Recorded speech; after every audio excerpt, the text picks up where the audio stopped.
उत्तर प्रदेश के मुख्यमंत्री के द्वारा लगातार देखा जा रहा है, चाहे वो रैन बसेरा हो या फिर गौ आश्रय हो, लगातार एक अभियान चलाया जा रहा है कि रैन बसेरा यानी कि जो बाहरी आगंतुक हैं और सड़क पे रहते हैं उनके लिए रैन बसेरा बना दिए गए ताकि किसी प्रकार की दिक्कत ना हो। अगर गौ आश्रय को लेकर बात करें तो गौ आश्रय जिसे गौवंश होते हैं उनकी सुरक्षा को लेके चारों तरफ यानी कि हर गौशाला में ठंड से बचाव के लिए त्रिपलार और उसके बाद उनके खान-पान, उसके बाद अलाव की व्यवस्था कराई गई। फिलहाल रायबरेली में गौशालाओं की क्या व्यवस्था है, उसको लेकर आज हम रायबरेली के सीईओ कुलदीप द्विवेदी जी से हम बात करेंगे, क्या-क्या व्यवस्था गौशालाओं में कराई गई ठंड से बचाव को लेकर? ठंड से बचाव के लिए जैसा कि आप देख रहे हैं कि सर्दी बढ़ना शुरू हो गई है। सभी गौशालाओं में, गौ आश्रय स्थलों में तिरपाल लगवा दिया गया है ताकि ठंडी हवा से सर्दी ना लगे। साथ ही साथ अलाव की व्यवस्था भी की जा रही है। जैसे कि कुछ जगह पर तेज हवाओं वाली जगह है, वहाँ पर व्यवस्था पूर्ण हो चुकी है। बाकी सारे गौ आश्रय स्थलों में भी व्यवस्था हो चुकी है। साथ ही खान-पान के लिए भूसा, पशु आहार, हरा चारा एवं ताज़ा पानी भी हर वक्त उपलब्ध रहता है। और रात्रि के समय में खास तौर से सारी गौ आश्रय स्थलों में एक चौकीदार अनिवार्य रूप से उपस्थित रहता है, जिसके पास टॉर्च, मोबाइल सारे संसाधन रहते हैं कि किसी भी तरह की किसी भी दुर्घटना को रोक सके और उच्च अधिकारियों को ससमय सूचित कर सके। सर कई बार ऐसे देखा गया हमने कई इससे पहले की रियलिटी चेक किया था, गौशाला तो कुछ इतनी अच्छी-अच्छी हैं कि उनकी बात करना भी कम है, लेकिन कुछ गौशाला देखी जाती है उनकी थोड़ी व्यवस्था कुछ गड़बड़ रहती है, उसको लेके क्या इस बार तैयारियाँ हैं कि ताकि जो गौशाला से अधिकतर कमियाँ निकल के आती हैं, उनको कैसे आप लोग देखेंगे?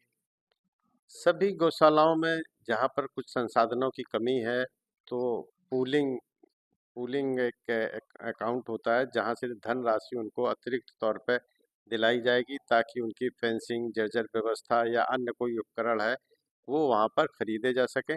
साथ ही साथ आत्मनिर्भर बनाने के लिए उनको गौकास्ट, गोबर की लकड़ी बनाने का प्रशिक्षण और मशीन दिलाई जा रही है, ताकि उनसे अतिरिक्त आमदनी करके वो गौशालाएँ आत्मनिर्भर बन सकें और वहाँ गौवंश सुरक्षित तौर पर संरक्षित किया जा सके। सर ठंड का मौसम है, अब देखा जा रहा है जो सीडो मैम है खुद लगातार गौशाला को लेकर स्ट्रिक्ट है ताकि किसी प्रकार की कमियां ना देखने को मिले। अभी बछड़ाओं में भी आपने शायद देखा था कि गौशाला को लेकर तमाम ऐसी बातें सामने निकल के आई। खुद सीडो मैम इसकी मॉनिटरिंग करती है कि गौशाला में किसी प्रकार की गौवंश की मृत्यु ना हो, उनके खान पान का ध्यान रखा जाए। जिले के सभी जिला स्तरीय अधिकारी एवं अन्य अधिकारी, साथ ही हमारी मुख्य विकास अधिकारी महोदया, जिलाधिकारी महोदया व अन्य वरिष्ठ अधिकारी लोग स मंथ में 2 बार सारी गौशालाओं का भ्रमण करते हैं और अपनी रिपोर्ट देते हैं। उनकी रिपोर्ट में जो भी कमियाँ पाई जाती हैं, जो भी सुझाव दिए जाते हैं, उन सब का अक्षरशः पालन किया जाता है, उन कमियों को दूर किया जाता है।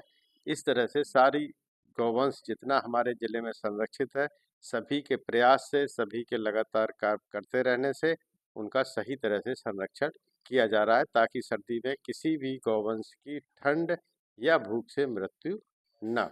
सर कई बार ऐसा भी देखा गया कि रात्रि में कहीं-कहीं आप भी जाते हैं गौशाला का निरीक्षण करते हैं, अचानक जब से आपकी ड्यूटी पूरी तो फिर भी आप पहुँचते हैं गौशाला में, देखते हैं कहीं कुछ कमियाँ भी नहीं है। काफ़ी दायित्व आपका भी बनता है, आप जाते भी हैं, निरीक्षण भी करते हैं, अगर ऐसी कुछ कमियाँ हैं तो आप फटकार भी लगाते हैं हालाँकि उनकी सुधार हो जाए। सुधार के लिए सभी पशु चिकित्सा अधिकारियों को निर्देश किए गए हैं कि माह में 2 बार पूर्ण रूप से बृहद स्तर पर स्वास्थ्य परीक्षण सारे गौवंश का किया जाए, चिकित्सा कार्य किया जाए, जिससे कि अगर कोई गौवंश बीमार है तो समय से उसका उपचार हो सके और उपचार के बाद वो ठीक हो सके।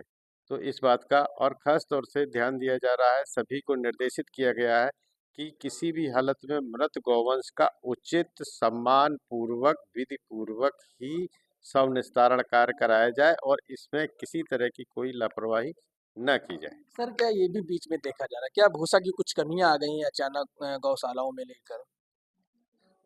ये वर्ष का ऐसा समय है जब हमेशा हर जगह हर किसान के पास भूसे की कमी रहती है। लेकिन गौशालाओं में सारे हमारे जो संचालन समितियां हैं उनके द्वारा भूसे का पर्याप्त भंडार किया गया है और हमेशा निविदा दाता जो फर्म है जिनसे टेंडर किया जाता है उनके द्वारा भी सप्लाई की जाती है।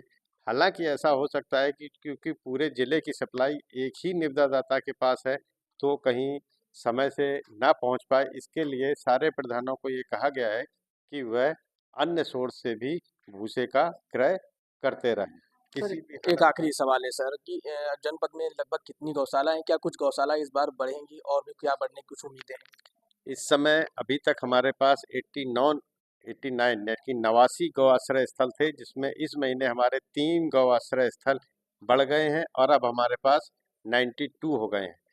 5 अस्थायी गौ आश्रय स्थल बनने की प्रक्रिया में है और 4 बृहद गौ संरक्षण केंद्र भी हमारे बन रहे हैं, जिसका निर्माण कार्य करीब करीब आधा पूरा हो चुका है। और 4 बृहद गौ आश्रय स्थलों का उच्चीकरण करके उनकी क्षमता में बढ़ोतरी की जा रही है।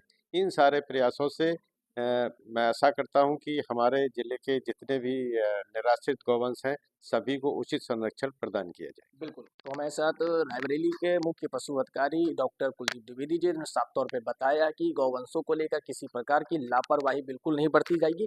अगर कोई ऐसा करता पाया जाता है तो उस पे त्वरित कार्रवाई की जाएगी। फिलहाल ठंड को लेकर रायबरेली का जिला प्रशासन गौवंशों लेकर पूरी तरीके से एक्शन में है और वहीं अगर मुख्य पशु अधिकारी की बात कर लें तो वो भी कहीं न कहीं गौ आश्रय पहुँच के रात्रि उसका निरीक्षण करते आ गई ताकि किसी प्रकार की कमी ना देखने को मिले गौ आश्रय में। कैमरा पर्सन के साथ में नरेंद्र त्रिपाठी, एफएम न्यूज़ रायबरेली।